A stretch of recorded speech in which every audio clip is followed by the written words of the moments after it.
Are Family is a nonprofit organization here in the Lowcountry that helps the LGBTQI youth. I sat down one-on-one with the executive director of We Are Family, Nijeeah Richardson, for the special edition of Quintin's Close-Ups.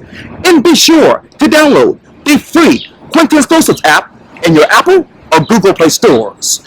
Listen to this interview Thursday on my free Quintin's Close-Ups iHeartRadio podcast. And of course, subscribe to my YouTube channel. Nijeeah Richardson, welcome to Quintin's Close-Ups. Oh, hi. Well, thank you for having me. Anytime. Obviously, you are the executive director here at We Are Family. And I know you took over for Melissa Moore, who's been on Quintin's Close-Ups before twice, as the executive director for We Are Family. From January until now, what is the biggest difference about We Are Family in your mind? Yeah, so we've had a lot of new growth, a lot of new changes. We're currently sitting in a new location, our first standalone location. And also we have hired 2 new people.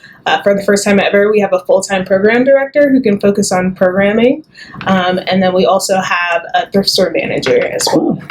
You talk about programming. What's that programming now that you're interested in? Yeah, so we have several different programs. We have peer discussion groups. So those are for youth at various age ranges.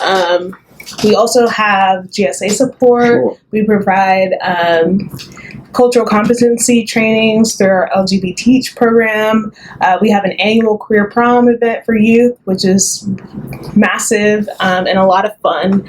And then also we have Trans Love Fund, which we partner with the Alliance for Full Acceptance on and provide micro grants to trans individuals in South Carolina. And I failed to mention this, but obviously you all are helping a lot of the LGBT youth in this town. What is the state of that right now in your mind from an emotional standpoint? Yeah, I think that that's a pretty loaded question for many reasons. Living in the South is challenging for many minoritized groups, but especially for LGBTQ people and especially for youth and young people. I do think things are getting better in a sense, but we often see policies rolling back rights for transgender individuals, even at the federal level. So I would say that's kind of where we are. We're seeing that have an impact on the youth that we serve daily. And who is that one person when they come into the We Are Family that has your heart right now? Yeah. Right now, I mean, it's our youth. So as an executive director, I don't really get a lot of personal time with the youth anymore. I used to run the support groups, but now I'm the executive director, so I'm doing a lot of the administrative work, right, daily operations as well. Right. But when I get to see them, sometimes I have I step in and run the groups.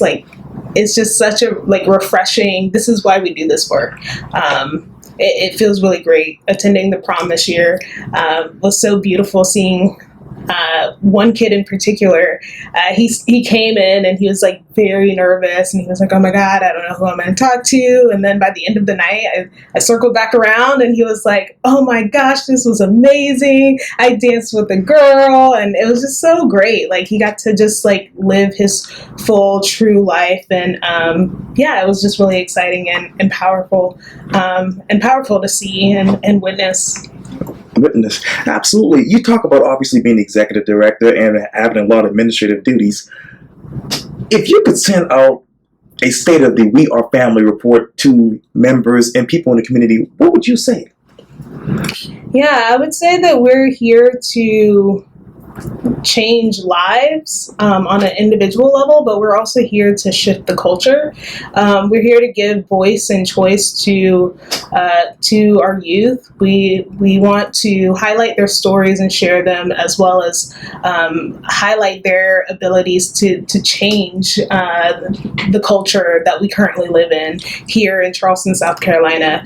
We also want to give them the choice to do whatever they can and want to do without feeling like they're under attack or feeling like there are going to be obstacles in their way. We also want to give them the choice to be able to stay in Charleston, South Carolina if they want to, and not feel like they have to flee to somewhere that's more liberal. Because I mean, if you're from Charleston, South Carolina, I'm sure you have felt that pressure to okay, I should up and move to a major city where things will be more accepting. But we want to create that kind of culture shift here where people feel like they belong. What is that culture right now in your mind? I mean, I think it's still conservative. I think that we still have so far to go. It's great partnering with different organizations and feeling like there is a sense of community here and people who want to do this work and impact change. And I feel like I've met a lot of great people, but there's still not yet enough being done. There's not enough buy-in from people who are like living at the for people who are literally in the process of being able to impact change at our political level. There's not enough buy-in there. There's not enough buy-in for people who have the money and the power, you know? And why not the buy-in in your mind? Well, I think that when you feel like something doesn't impact you, then maybe you're not going to buy into it. Okay. If you don't see yourself in that community, then you're not going to buy into it. But when you're able to see that, like, there are youth who might be related to you, there are family members, people that you know who are LGBTQ, who are trans, then you want to make a difference. And so I feel like there are a lot of people who are just disconnected from that at the moment. You talk about the trans. What is it like for an average youth in this particular community right now in your mind? Yeah, for specifically trans youth. Yeah, I think that there are a lot of issues that impact trans youth, and especially in schools. A lot of the youth that we talk to, you know, they deal with being misgendered. They deal with not being able to use the bathroom of their choice. They deal with things at home, with parents not understanding, with peers not understanding. So there's a whole lot of, I think, misconceptions, misunderstanding, when people just want to be people and live, you know, their truth. And what are those current misconceptions, other misconceptions in your mind? Yeah, so I think that people often, in an effort to want to relieve any curiosity they have, Okay. they may ask inappropriate questions of youth, and especially trans youth, things about, you know, their genitalia or how they were born or things like that. That's just completely inappropriate, and I think leads to a lot of misconceptions for sure. For sure. Let me get back to you. Obviously, you are a young licensed master's level social worker and activist here from Charleston. Where did your advocacy come from in your mind? Yeah, I think for me, it just feels like the right thing, right? Like, it just feels like an obvious choice to want to see your hometown be different, be better. When you have experienced marginalization, you don't want anyone else to feel that anymore. You want to see that we have come a long way, and we're going to continue to go the distance in our healing work and our social justice work as a community. So that's where that comes from for me. And what is the state of social justice in your mind? Well, I think that we're working towards it every day, all of us as a community. I think that there are still so many things that we need to do together to make a difference. There are still injustices daily that impact the lives of many, many people. Definitely right now, one of the biggest issues is with immigration and with a lot of like ICE raids and things that just are inexcusable and inexplicable in terms of how we treat human lives.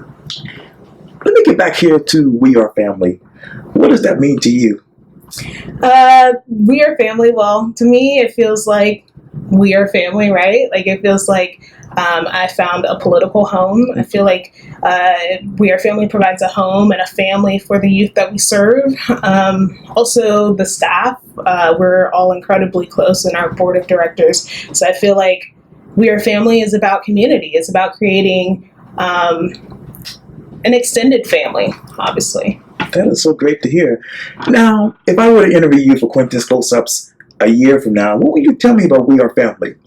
I would say we've come a long way. I believe that we've already come a long way, but I think that we are going to continue to do amazing work. I'm really excited about the people that I currently work with, and I feel like because we're all young people who are POCs, like we have an incredible passion for this work, and we're going to continue to expand our programs based on that passion. We're going to continue to make noise, and be heard, and uplift the voices of the youth that we serve. Now, how loud would you go? We're going to go loud. We're going to go incredibly loud. I mean, I know I have a quiet demeanor, but we're going to be loud. We're going to disrupt some things. Okay, well, to be continued. Well, Ms. Richardson, thank you so much for your time. And again, welcome back to Quintin. Welcome to Quintin's Close-Ups. I hope to have you back soon. All right. Thank you for having me. Thank you.